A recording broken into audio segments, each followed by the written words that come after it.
also considered illegal by many to destroy the holy book. It's in a weird sort of limbo. You get a lot of biscuits for 27 litres of blood.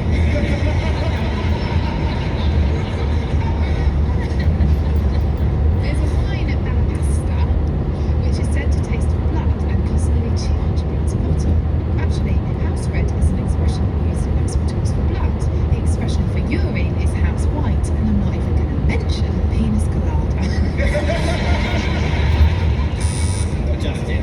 I would like it if house red was the medical term for blood. But It is!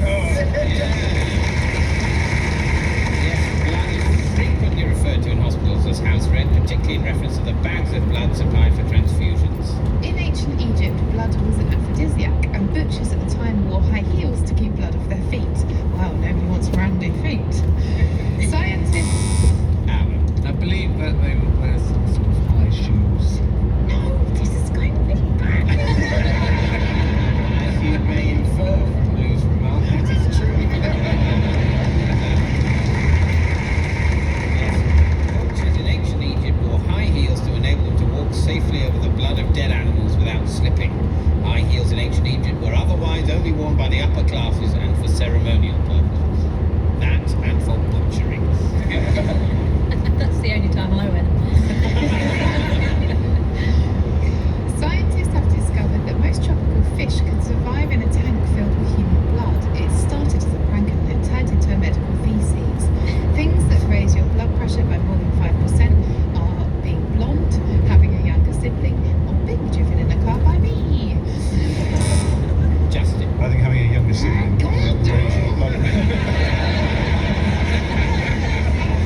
You're absolutely right. According to a study involving 200 families, those with younger brothers had higher total cholesterol levels and blood pressure up to 6% higher than others in the study. Thank you, Lou.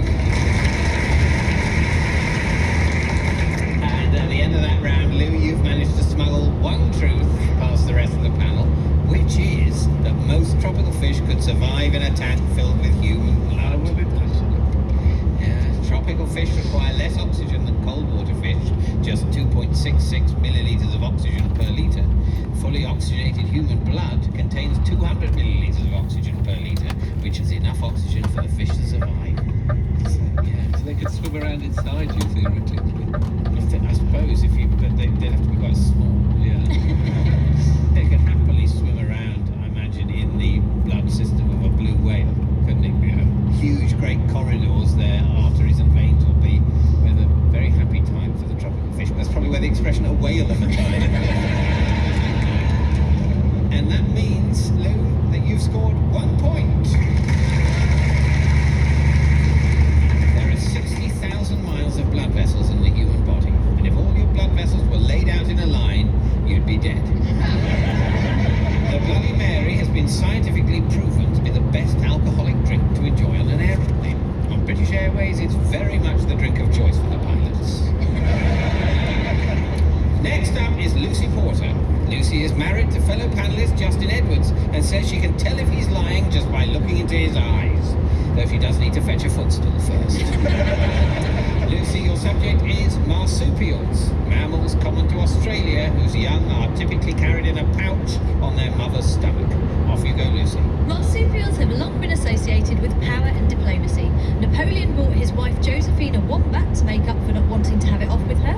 Peter the Great of Russia took a possum as a mistress, and US President Barack Obama was once presented with a 6-foot buck kangaroo by Australian Prime Minister John Howard, who told Obama, "If you can get my wallet back out of that bastard's pouch, you can keep the money yourself, mate." Justin. Did Napoleon give a wombat to Josephine. Josephine? That's what. Yes, he did. Oh. Yeah. Yeah.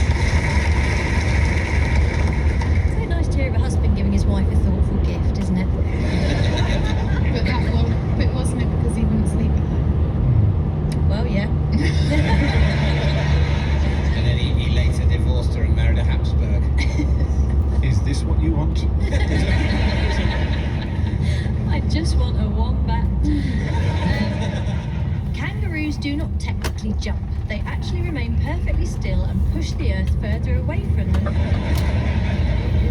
with their feet. Kangaroos can be easily identified by their brightly coloured antlers, the fact they have 2 heads, 4 lungs, 3 stomachs and are left-handed, which is why you never see them using a pair of scissors. Lou, Oh. Now. don't rush. Okay, 3 stomachs and left-handed. I Do don't you want care. for both? Yeah. 3 stomachs and left hand. In a plot twist. Ah, you see, that's confusing. I think the situation is you break even. So That's what I thought, they yeah. haven't got 3 stomachs, so they are left-handed. Right, okay. So all of this was for totally futile.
skiing and just trying to get my confidence up playing live. And I was doing a lot of open mics. I was doing about 3 open mics a week, and I ended up meeting my manager through a guy who used to just drink at the pub. And he told me to give her a ring, and yeah, it worked out. We ended up getting a management deal, and he got me a record deal by the time I was 21. Yeah. And it's interesting because you're one of those people whose voice doesn't sound like they look. Do you know what I mean?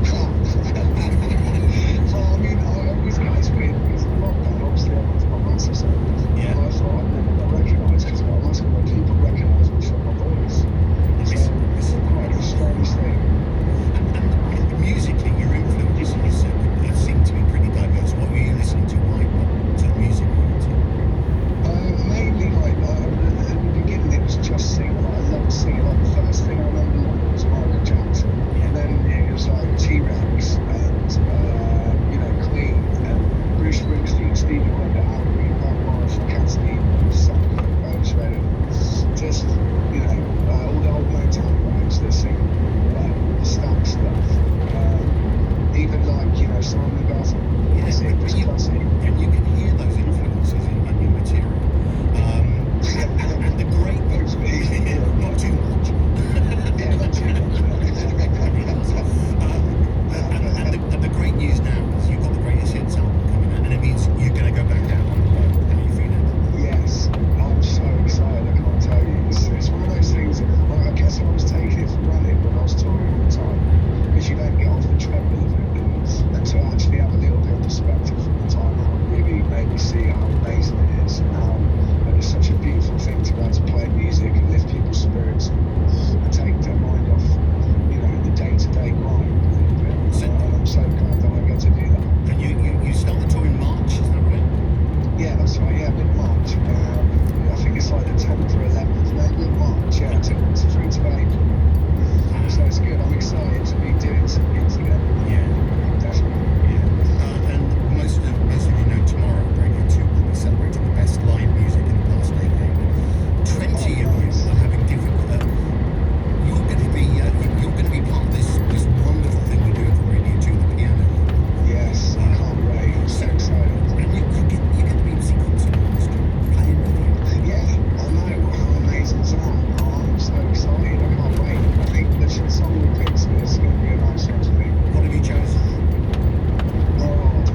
of the M1 is closed on the northbound side between Hemel Hempstead at junction 8 and junction 9 at Redbourne. There's also one lane closed on the southbound side for the same accident. So just to warn you of that, long delays on those surrounding routes through Hemel Hempstead and Redbourne. There's been a spillage of diesel as well. You've got the weekend closure of the M4 again, so that's between Slough, Langley, junction 6 and junction 5, both directions to and from London.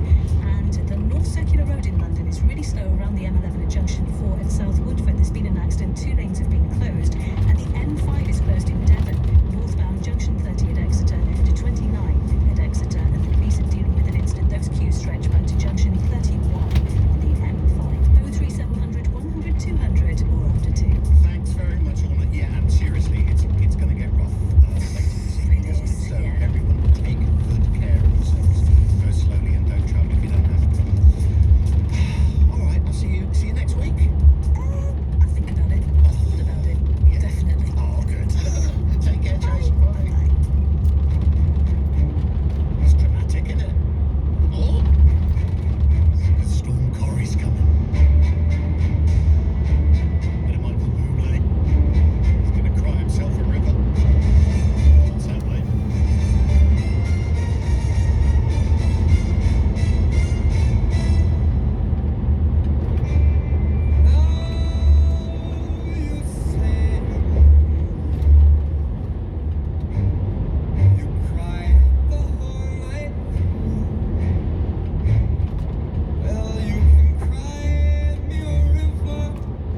There's the most amazing song which is in the play Royal Wrangle that is about eating eels, and of course eels and elves, and I've written about the eels on the Sunset Levels as well.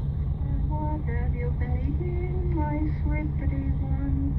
Been eating of you, to make my bed so. Cider and apples in the past, and we're going to try and encourage a good harvest next year. So it's the tipping point between last year and next year. What we will do is, with some mulled cider, some warm cider, between the evening, we'll pour some cider around the base of the tree. We will then put some toast in the cider, and then put that in the tree. And you're going to ask me why. The reason is we want to encourage the birds and the insects to come back, because they of course pollinate the blossom. So it's our little bit of, everything has a thank you, and that's our thank you to the birds for the bit they do, and the insects. And then of course, from having thanked, and we're then anticipating a good harvest for next year, we have to make sure that all the devilish things don't get involved. So at that point, we will sing the wassail song, and you'll hear that recited later, and we will then you will hear a shotgun being fired to scare the devils and the devilish things away. And at that point, everybody there will make a tremendous amount of noise, banging pots, pans, whatever it is, to get the devil away.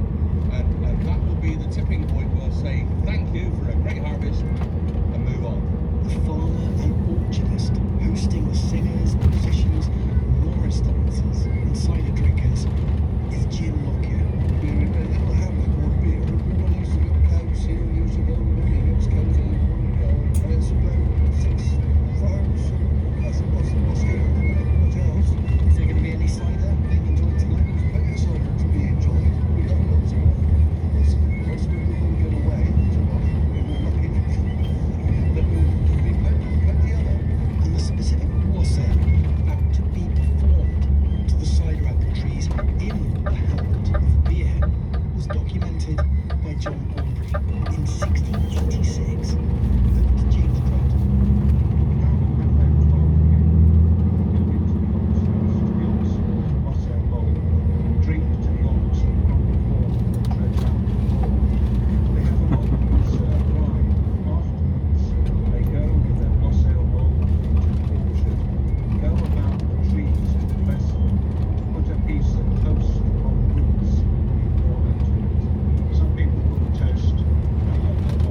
likely that British troops will fight alongside Ukrainian soldiers.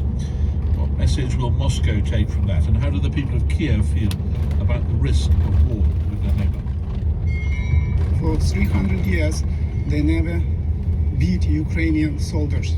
They always trying to destroy our mentality, but they never happen in the past, and it's this time definitely will not happen. Joined live by a former Ukrainian Prime Minister. Also on today's programme, Michael Heseltine on the state of the Conservative Party and remembering Bloody Sunday 50 years on. What does it mean to today's generation? I don't ever remember learning about Bloody Sunday because I feel like I just always knew. You know, I wasn't born until 20 years after Bloody Sunday, but it has been a constant. The Foreign Secretary Liz Truss says there is a real threat that Russia will invade Ukraine, and the government is working to extend the scope of sanctions it could implement in response. Tensions are high between Moscow and the West due to a huge build-up of Russian troops on the Ukrainian border. Our diplomatic correspondent Caroline Hawley has more details. Britain and its allies are continuing to ratchet up the pressure on Russia. As the NATO military alliance beefs up forces in Eastern Europe, Boris Johnson is considering sending more British troops to Estonia. No NATO country wants to have troops fight in Ukraine itself, but the Foreign Secretary said Britain had trained up to 20,000 Ukrainian soldiers and was one of the biggest donors of what she called lethal aid. The government is also planning legislation to punish President Putin with new sanctions. Alongside Ukrainian forces. That is very unlikely. This is about making sure that the Ukrainian forces have all the support we can give them, whether it's intelligence support, whether it's cyber support, whether it's defensive weapons, which we have been supplying into Ukraine. In fact, is offering boots on the ground to help the Ukrainians resist an invasion, which turns the focus of Western efforts on diplomacy and political pressure. Some of Britain's embassy staff in Kiev are being withdrawn because of the risk of war. Our Radio 4's broadcasting house this morning, the Ukrainian ambassador to the United Kingdom, Vadim Staiko, gave the government here credit for supporting his country and drew a contrast with the German approach. You know, the interesting part is when nations are taking it seriously, like UK, providing weapons because it is popular, at the same time withdrawing people. It's not understandable why, for example, Germany, which doesn't want to do anything, at the same time pulling their stuff out of Ukraine. There's a delegation from the European Parliament on its way to Ukraine, and it's led by the German MEP David McAllister, who chairs Parliament's Foreign Affairs Committee. I spoke to him as he waited to board the plane and asked him what he thought of Britain's potential offer to double the number of troops in his country. Well, I welcome that the UK government is fulfilling what the NATO partners have agreed upon. After the last NATO meeting, the Secretary General Jens Stoltenberg announced that while working towards the calming of tensions, the alliance needs to be prepared for the worst, and that means that in parallel with all the diplomatic efforts on the dialogue track, we are now increasing the readiness of our forces, and the NATO allies are increasing their presence, especially in the Black Sea and the Baltic Sea region. But not in Ukraine. And if you're looking at this from Moscow, that's the crucial thing, isn't it? Nobody's saying we'll fight Russia in Ukraine. Well, Ukraine isn't a member of NATO. It's about strengthening the deterrence and the resilience of our Eastern NATO partners, and that's how I understand the announcements now, for instance, from the UK and the France to deploy additional forces. But of course, it's also about getting a better possible picture of developments in and around Ukraine, but also to reassure our Eastern European allies. Well, you mentioned the need for unity within Europe, and as you will be aware, I'm sure, your own country has come under fire from all sorts of quarters for failing to be sufficiently robust in this crisis. The mayor of Kiev said that your offer to supply helmets was, I think he said, a joke, and you will have heard that the ambassador to this country on one of our own programs today complained that Germany was really not doing anything very helpful at all. I'm a member of the German Christian Democratic Union. Yeah. We are now in the opposition in Germany, so I'm aware of that. Well, I don't want to ask you to defend them because you're not a member of the party that runs it, as you say, but you can express a view. Do you think that they have been sufficiently robust in what they've said about this? A political discussion has now started within the Social Democratic Party in Germany whether Germany should deliver defense weapons to Ukraine or not. My political party, the CDU, has been clear that if there are concrete requests from Ukraine to deliver defense weapons, that we should thoroughly examine these and then take a decision. What about the gas pipeline? If you were to say that if Russia invades, you in Germany will withdraw your support for that, it should be closed down, that would be a really effective sanction, wouldn't it? Nord Stream 2 is a very controversial project within the European Union. It's also heavily discussed in Germany. But I think one thing is clear: should there actually be a military aggression of Russia against Ukraine, then every possible sanction is on the table. This would, of course, include the starting of Nord Stream 2.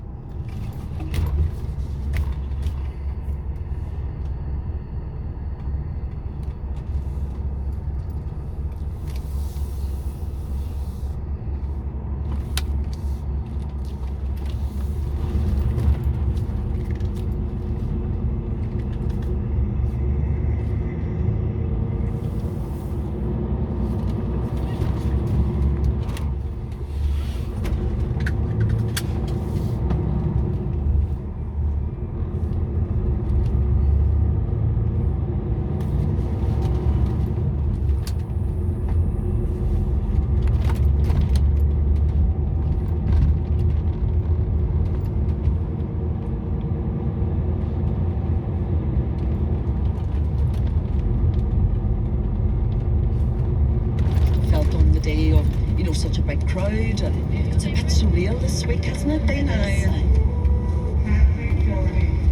The destination of the march is the place where the shooting started. The names of the dead are being read out during the memorial service, and they're being honoured with music and applause. Although the violence largely ended in the late 1990s, the question of how to investigate the past remains hugely complex and contentious.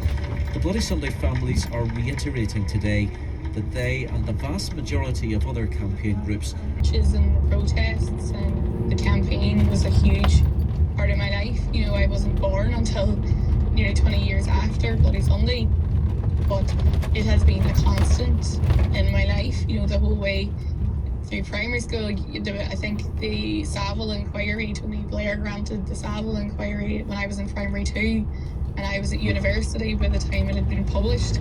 So my entire childhood, my entire life has been kind of moulded and shaped in the shadow of Bloody Sunday. You're adult now, you're working. What impact has all that had on your adult self, do you think? I think the reason I'm a journalist now is because of Bloody Sunday. I often think, you know, if you're brought up and told to question everything that the state tells you, I think journalism is a natural fit. I grew up, you know, in a very not political family, but campaigning family, activist family, and you are bred up with this sense of injustice, you know, calling out things that are not right. So I think absolutely that's the reason I've chosen to be a journalist. And what finally are your feelings today as Derry marks half a century since what happened? I've just come from the memorial, which was really moving. It was really dignified, you know. We had the Taoiseach, the Premier of Ireland, there, the Minister of Foreign Affairs. It's the first time I think that they have ever attended. There is a type of finality to it. I don't believe we'll ever have anything as big or as poignant again. You know, it's 50 years. All of the widows of the men who were killed are now dead. You know, people who were huge parts of the campaign are now starting to die. You know, people are getting older, so there is a kind of sadness and a kind of finality to it. But I do just feel a deep sense of pride in the city and my family and all the families today. And I think, you know, we told the world what happened on Bloody Sunday, and I think for that we should be incredibly proud. Thank you for more.